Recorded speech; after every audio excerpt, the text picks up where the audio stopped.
gentlemen, distinguished guests, friends. Thank you for this opportunity to address you today. The respect I have for St. Joseph and the sum total of its results, which by that I mean you, its alumni, and the students. The respect I have for St. Joseph knows no bounds. I'm honored to address the 55th anniversary of the founding of our school. I had the privilege of attending St. Joseph.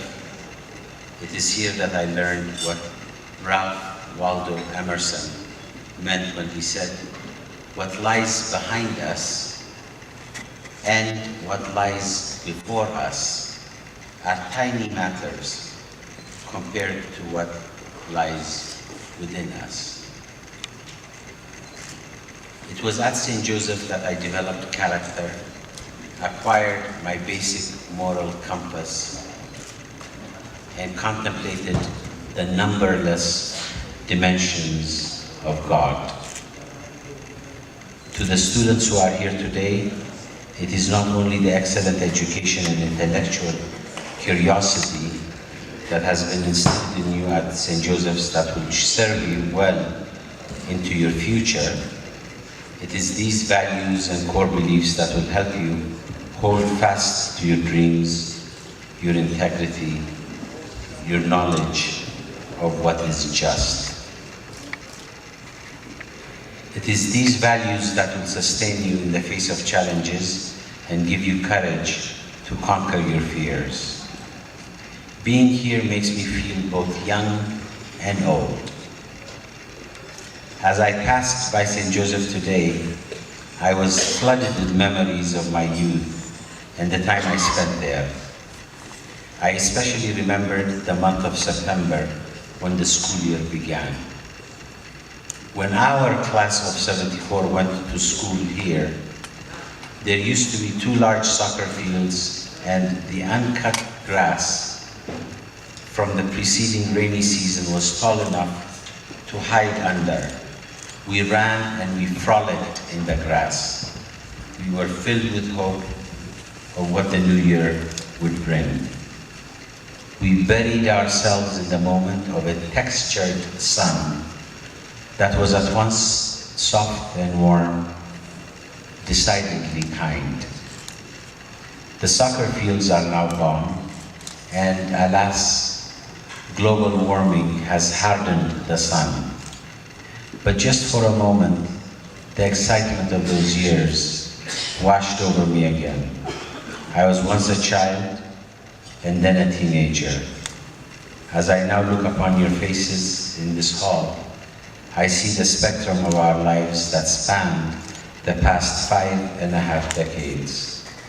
A spectrum filled with light from a band of what I'd like to call proud warriors who've made their mark, and in big or small ways, who played their part in the change the world needed to see. Though some of our brethren have passed, all our lights abide no less than the lights of those distant stars that illuminate our big Ethiopian skies. This small school, like the children's story, the little engine that could, would not quit. It trained us and prepared us to meet the challenges of our times. We learned the meaning of character here at St. Joseph. We learned the value of conducting ourselves by using a moral yardstick. And we were given a strong education such that when we went abroad to study, we had the foundation we needed to compete and indeed to excel. The school drilled what we needed to know for each grade, however long it took us to get it. And this little school that could has consistently boasted 100% graduation rate. whose alumni have gone on to enroll in the top universities across the globe. Many of the students of this little school that could have gone on to careers that have made them a part of the 1% of the elite in our planet. St. Joseph is a school that took the raw material of our childhood and shaped it into confident young adults ready to meet any challenge anywhere in the world. Above all, this is a school that kept faith with its standard of academic and moral excellence under the most brutal periods of our nation's history. So let me actually push the restart button and begin our conversation with a big round of applause to St. Joseph School, its faculty of teachers and educators. Let us thank every teacher who taught and shaped young men of character for these 5.5 decades consistently. And let us pray. We want to praise you and we want to thank you for all that you have done for us.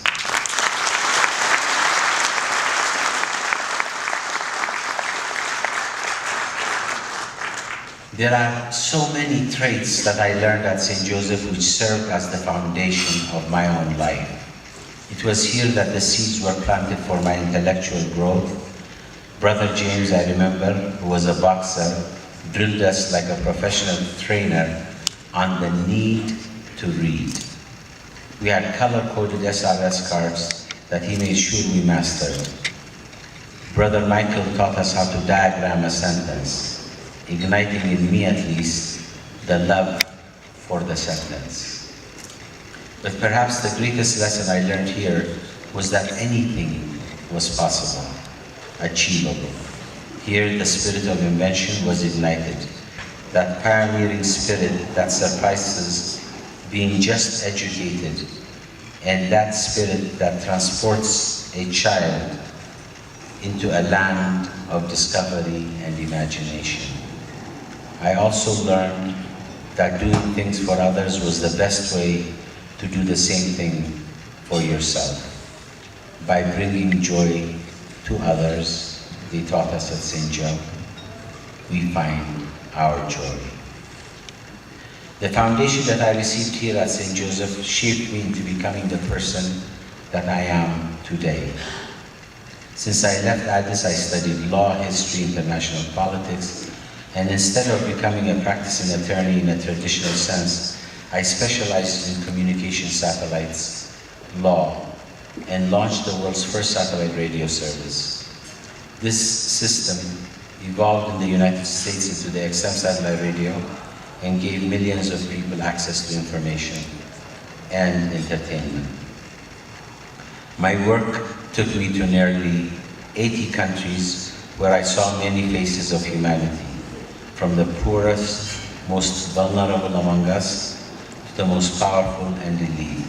I've been privileged to work with some incredible people, such as Nelson Mandela, with whom I built a school near Soweto that is similar to St. Joseph's in that it goes from primary to secondary school and has over 1,000 students. I have met several presidents. I have met several presidents of the United States and other countries, dallied with celebrities from different industries. I've been blessed to cross the paths of thousands of people and to be exposed to places and cultures that I never dreamed possible or even imaginable. But I learned the courage to be, the courage to act on my dreams here at St. Joseph. So I pay homage to the place where it all began, where a group of dedicated educators accepted the sacred trust that my parents gave them of my care and equipped me to build a breathtaking enterprise that is today boldly positioned to deliver information affluence to places that suffer from information dearth.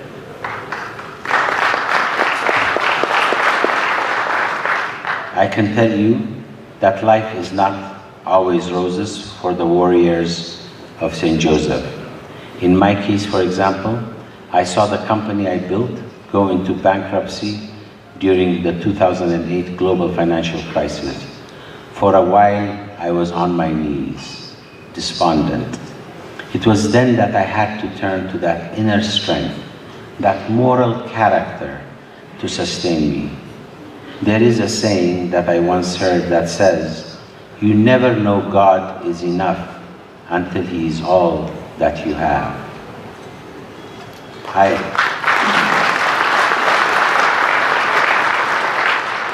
I picked up the pieces, bought my satellites back, re-engineered the business to create today the world's first satellite tablet that can deliver educational material without the need for the internet or electricity.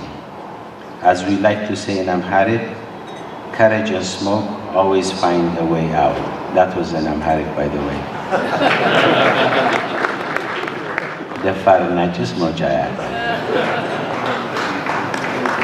The lesson there for each of us is no matter how high you rise, there will be times in life when you fall. And when you fail and need every 1 ounce of courage to get up, what do you do? It is my hope that when those failures occur, you will draw upon what we learn. And remember that as long as you live and breathe, you can deal with any challenge presented to you, no matter how formidable, as long as you have faith. I tell you my story in part to convey what St. Joseph did for me. But I also want to encourage our alumni to write their own stories so that one day we can publish a book or maybe create a website. This book or website will be about the graduates of the school, and it will serve as a source of networking and inspiration for students in the future, a sort of our own LinkedIn.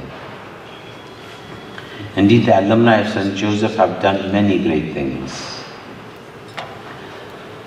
On October 14, 2014, a great soul, a friend and a brother, a fellow entrepreneur, joined a list of distinguished St. Joseph alumni who have passed on to that territory from where no traveler seems to return. Dosho Shifarrao was too young to complete his duties and to move on. But boy, did he complete his duties.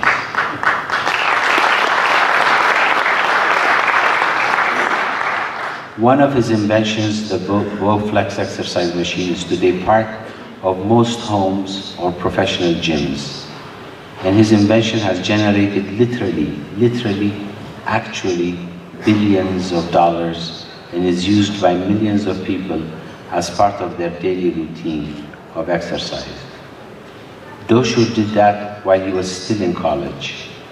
But among the litany of Dosho's achievements, the one that stands out the most for me personally is how one day he decided and then actually went out and planted, get this, 60,000 trees in Ethiopia.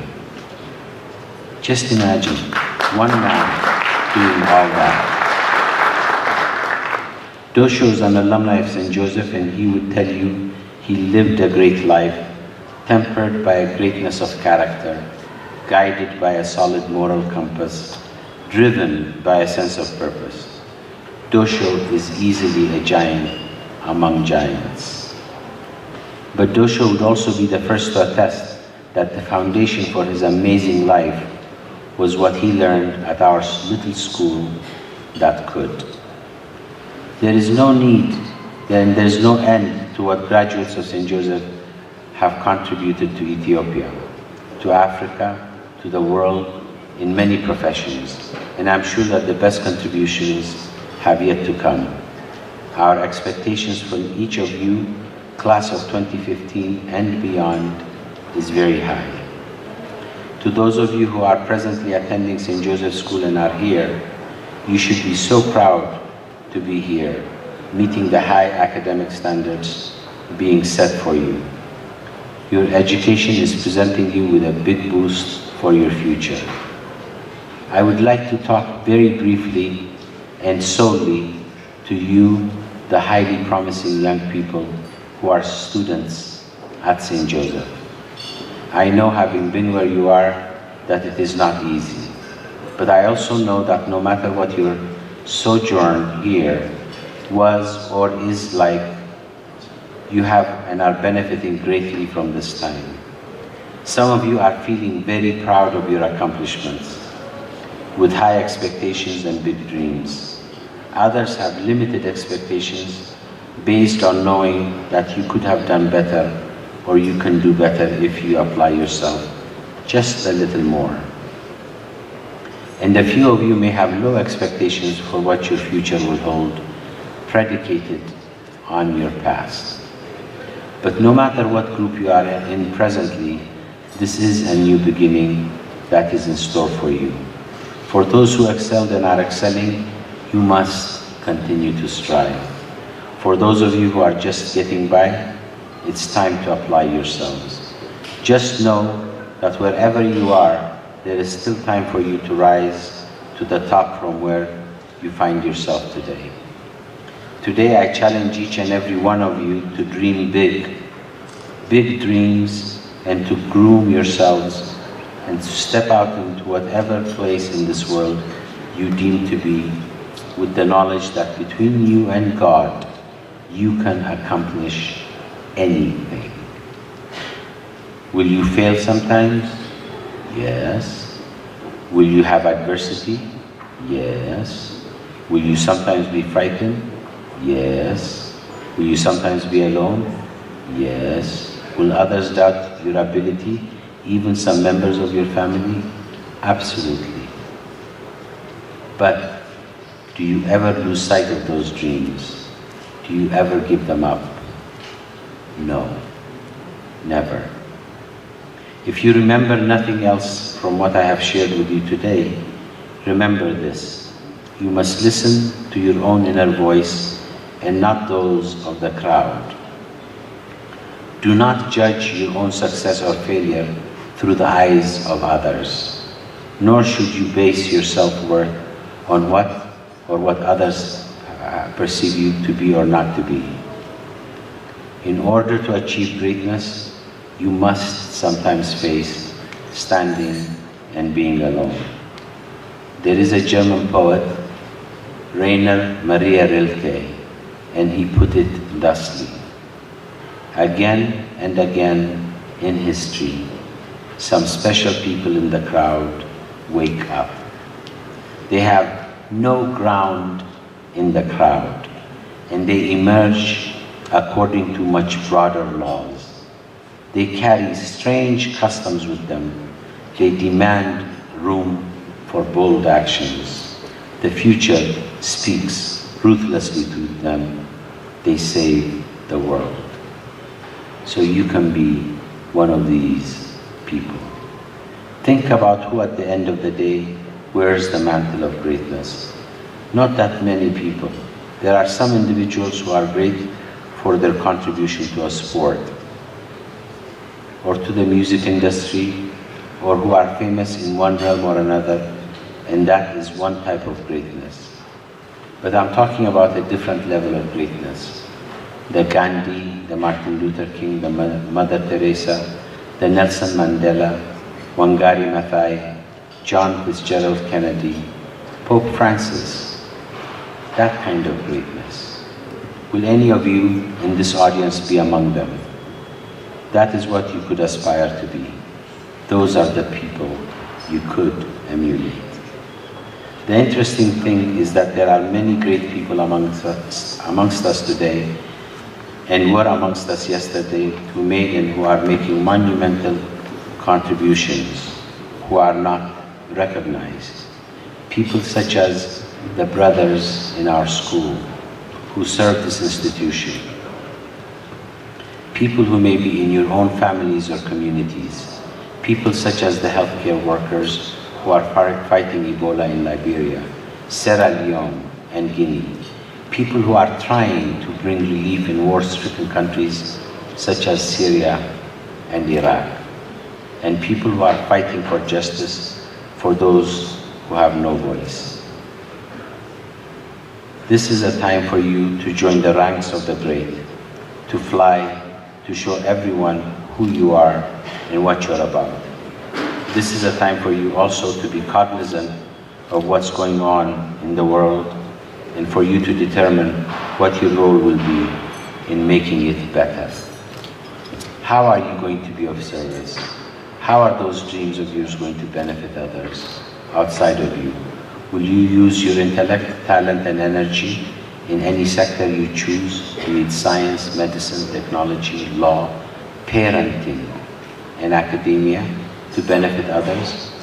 I will tell you, being all you can be ultimately is easier than living with the knowledge of what you could have been. Ladies and gentlemen, the world as we know it is no longer safe or predictable. We hear about terrorist groups such as Boko Haram and ISIS. We wake up seeing images of Syria or Iraq. Those places are no longer so far away, nor are those images of people who are poor and hungry. We are reminded of all of the threats to our well-being every single day. But despite all of what we may fear, what remains constant today, tomorrow, and the day after is who we are and what we are made of. What also remains constant is what we have, and that, my friends, is the human family in all its great splendor, white and black, in so many hues in between, thousands of cultures, thousands of languages, all waiting to be discovered, to be impacted by you. The overarching theme that I want to discuss with the alumni today is the importance of foundations. The foundation this institution was built upon, how the foundation provided by St. Joseph helped us succeed, and the type of foundation each of us must build for the future. It's hard to imagine that any school can maintain the academic standards, the ratings, and the prestige that St. Joseph's School has for over half a century. But this Catholic institution, this educational institution, has done what other schools have not. And it has to do with those individuals who were the founders and who continue to run the school. Who but the De La Salle Christian brothers can ensure that literally 100% of St. Joseph's students actually graduate from year to year? And how do you explain the numbers that go on to study in leading universities around the world? This school is still rated highly. The reason St. Joseph's excelled in the 20th century, however, is that it met the demands of the 20th century by ensuring that the curriculum and the facilities met what the students needed to go to university, to take their place in the workforce, in their communities, in their country, in their continent, in the international community. They had the right kinds of tools for the right kind of time. In order for St. Joseph's to be in the top 1% of schools in the 21st century, will require not only the same academic standards and first-rate instruction, it will require the assistance of every single individual who benefited from what he gained from being here. That is you and me. It will have to keep abreast of innovation in science and technology, while maintaining its superiority in other fields of instruction. St. Joseph's will have to expand significantly. Classrooms will have to be added so class sizes can be reduced. Biology and chemistry laboratories will have to be upgraded and built. State-of-the-art computers and tablets will have to be provided. And new books for a new curriculum will have to be purchased. Charting the course for the future requires vision, which the school, I understand, now has, which is known as a St. Joseph 2020 vision. Charting the course requires this vision, but it also requires capital and commitment. The time for these changes is now. The time for this money is now. The time for the commitment is now, not tomorrow. Those of you who in this audience graduated from St. Joseph's, like me, have been given an advantage in life that 99% of the people in this world have not received. While in St. Joseph, I paid my dues, including some significant time I served in detention, but that's another story. We not only have an obligation to use what we have been given to benefit humankind, we have to make sure that we contribute significantly to St. Joseph to ensure that the education we received will be received by others in perpetuity. We will all die eventually. Of that, I think by now we should be assured. But what this school has done for us must continue for others. When St. Joseph's first began, only the children of very wealthy people could attend. But that was not the vision of the brothers who started the school, and that is not the vision of its alumni. We want the tuition to be affordable so that those young men who seek education and have a hunger, a real desire to learn, to excel, to achieve, can receive the same privilege we had. That will not happen unless we keep the door open to them. If we join together, that door will remain open.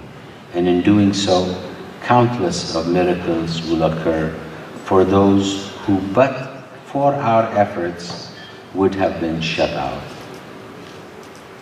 This, dear members of St. Joseph's Alumni, is the ultimate test of our education. To quote Thomas Huxley, perhaps the most valuable result of all education is the ability to make yourself do the thing you have to do when it ought to get done, whether you like it or not. It is the first lesson that ought to be learned, and however early a man's training begins, it is probably the last lesson that he learns thoroughly. For many of us, this is the last lesson we must learn, and this is to do the right thing now. That right thing is to give in full measure as we were given, according to our abilities, but in full measure as we were given. The call to come home must reverberate globally so that every single person who attended St. Joseph's assumes the responsibility of looking and reaching back so that other young men have the same privilege. We're planning our global network now, but our obligation to make a donation begins immediately. This is our homecoming, our time to rise to the occasion. So let us begin by opening our minds and our hearts and our checkbooks. My brothers and sisters, I conclude by wishing you all to have a grand life, starting immediately with a Happy New Year. Thank you so much.